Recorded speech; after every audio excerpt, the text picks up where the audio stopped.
Paris, Illinois, an average Midwestern town, has a population of 8,900. Much like many other school districts in America, they found themselves with limited resources and a facility that was more than 100 years old. But what made this town different was their drive to do more for their kids and to provide a world-class learning environment that would bring a renewed sense of hope to their community.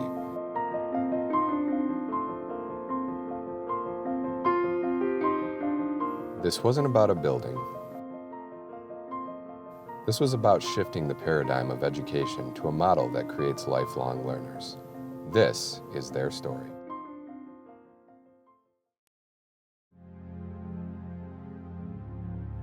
I guess I had a guy come to me at our first meeting, and he was kind of against the project a little bit, and he had kids he didn't have kids in school anymore. And he come up to me, he goes, "You know, Beetle," he said, "I got to thinking about this real hard." He goes, "Somewhere 100 and some years ago, when they built Paris High School," he said, "I'm sure there was critics about it then, you know, building a new high school." And he said somebody pulled their boots up, jumped in and did it. So he said, "I guess I ought to be the one to do it, help do it too." He said, "I have no kids here, have no things anymore," but he said, "and I know it's going to raise my taxes," but he said, "It's time people like me to pulled our boots up and we do it."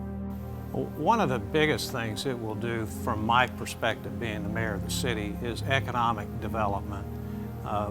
We go around and we're trying to keep businesses here. We also try to get businesses here.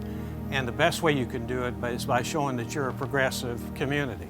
And the best way you can show you're a progressive community is have a state-of-the-art high school that shows that you buy in to what is important to this generation and the next generation, which is education of our children.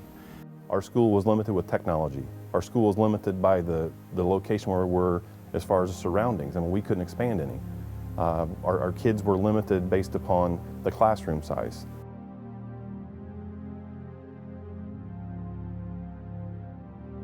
In my other classroom, we had the one-piece desks, and you could only get in and out on one side, and they were kind of small. And so it made it hard to move students into group. Like, do I really want to do group work? Because this is going to be a 5-minute process to get them to move into groups in old-style desks. It's hard to get them to interact because they're like blocked off.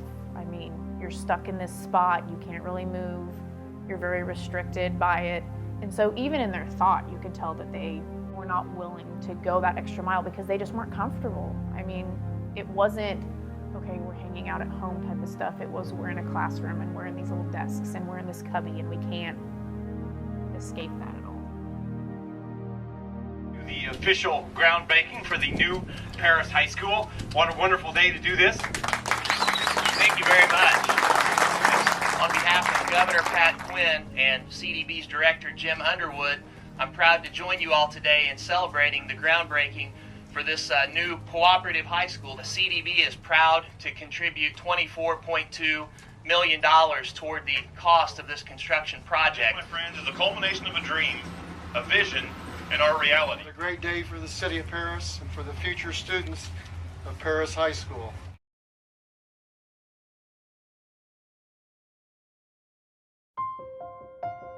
A community that supports you in your schoolwork and stuff like that, you're going to be more apt to put back into that school when you grow up and you're in the community. Absolutely. Yeah. For once, the community believed in us enough to grant us the new school so that we can better ourselves. Students overall are happier. I mean, they are engaged in a different way. They are relaxed. You can tell that they're not as rigorous as, I'm stuck in this desk in this room I don't want to be in. Because they can kind of move the chairs, they can sit back, they can stretch, it's just easier for them to think. Because of the new high school, they're able to do so many more things. They're able to teach what they've always wanted to teach. We wanted to meet the needs of today, so where students used to just sit and listen to learn, now they're actively involved, and I think the furniture that we selected has made that possible. When you come to the school, it doesn't look like it'd be a high school. Especially for our science courses and everything, how we were so limited in space, and now we get to spread out and we get to do our own thing. I think it's been such a great learning experience for both the students and the teachers, because we're both learning how to do new things. We're both learning that we can try new things in this new school. What we can do with this facility is we can show anybody in the United States, whether they are going to come here to hire people, if they're going to build here, if they're going to bring their business here, if they want to move here, that they can come here and look at this school and not find any other school, any other structure any better anywhere in the United States. And that's what we can tell them. We can tell them with an open face and honesty that they can't get a better facility to raise their children and educate them than at Paris Community High School.